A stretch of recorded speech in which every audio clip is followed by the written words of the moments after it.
little kids were the ones who, to me anyways, really responded. You know, we're talking about kids who are 4 and 5 years old, like some at recess doing all their different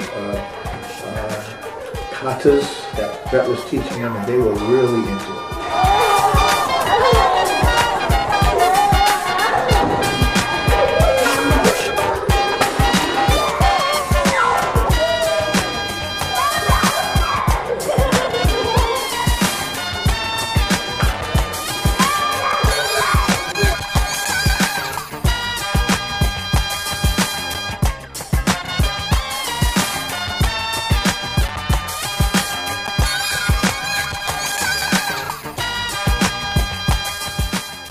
One of the things that impressed me the most was, without knowing any sign language, Brett just was able to communicate with the kids, and yet with just teaching them a few moves, the kids on their own came out with creativity that was just amazing to me.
Another thing that impressed me during the show was the way Brett was able to take the crowd and just move the crowd through skits that were just hilariously funny, where the crowd was roaring with laughter, and then the crowd would move to just some beautiful dance routines and good karate performances. But then moving into a tribute to his mom, which was absolutely beautiful and very serious, and just bringing the crowd to tears. No matter how loud the song or how loud the crowd, you stood above the song as if you were on a cloud, and now that's where you stand, always looking down. So it's my job as long as I live to make you proud. Looking at a beautiful picture up on the mantle, realizing no girl I meet could ever hold a candle. It's crazy to think you had your whole life ahead of you, yet what you did in 55 years is incredible. June 28th at 3 a.m. I got the phone call, you passed in your sleep, amen. 55 years, God's been patiently waiting for you. He's finally got his bride, been waiting to score you.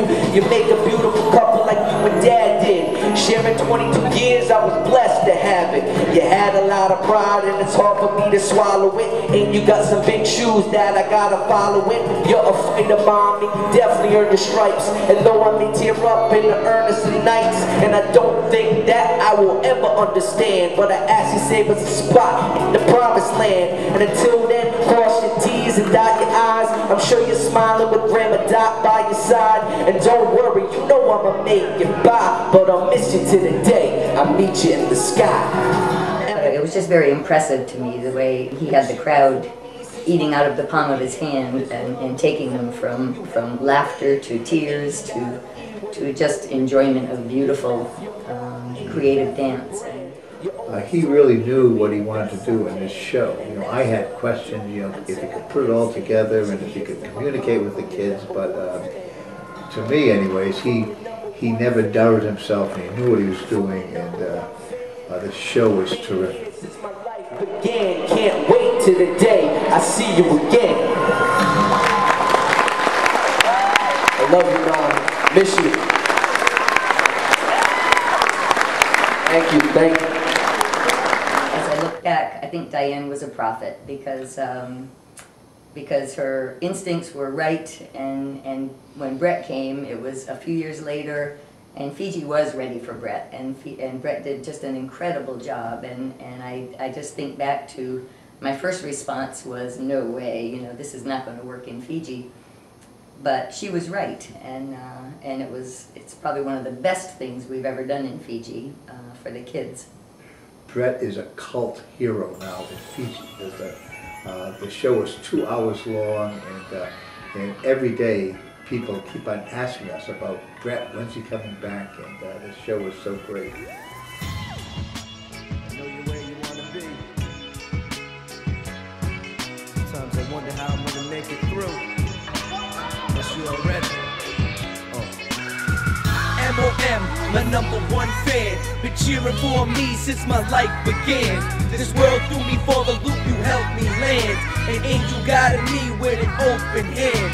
You left your mark and you left your brand. You always told me to be the best I can, and that's what I'm gonna do until I can't stand. So here's to my mom from your #1 fan. So here's to all the stages that I have been on, from the big stages to the ones I couldn't even fit on. You were there supporting me no matter the size. I could tell you were proud from the look in your eyes, and it's hard to see your hero falling under. Sitting here and wonder why we all live in hunger for a higher being. And my mom knew that fix. The nutrients was filling, yet it came from her lips. God, she would talk to you and be praising me. She broke her back when she was raising me, and in labor you threw out your back just to give birth. Never grounded me, but you planted my feet in the earth. So you see it's hard to bury you beneath the dirt, but through it all was able to see your worth. And all the heart you touched in a limited time, and our hearts hurt, but you always stimulated mine. You told me don't worry what tomorrow brings. Live for today, tomorrow could bring some horrible things. And no need to struggle, close your eyes and sleep. No need to worry now, open your eyes and see. What you've been living for is finally here for you. And when the gates open up, they will all cheer for you. And I'ma be cheering too for Auntie D, my best friend, my mom, my love, my opportunity. To use cancer as a chance or opportunity to tell the word of God to your community. And until your heart stops beating inside your chest, and until the day you take your very last breath, know we will love you way past your death. And Dad and I will make it, there's no need to stress. So open your wings and lay your heart to rest, and let God, your #1 fan, take his best. M.O.M., my #1 fan. Been cheering for me since my life began. This world threw me for the loop, you helped me land. An angel guided me with an open hand. You left your mark and you left your brand. You always told me to be the best I can, and that's what I'm gonna do until I can't stand. So here's to my mom from your #1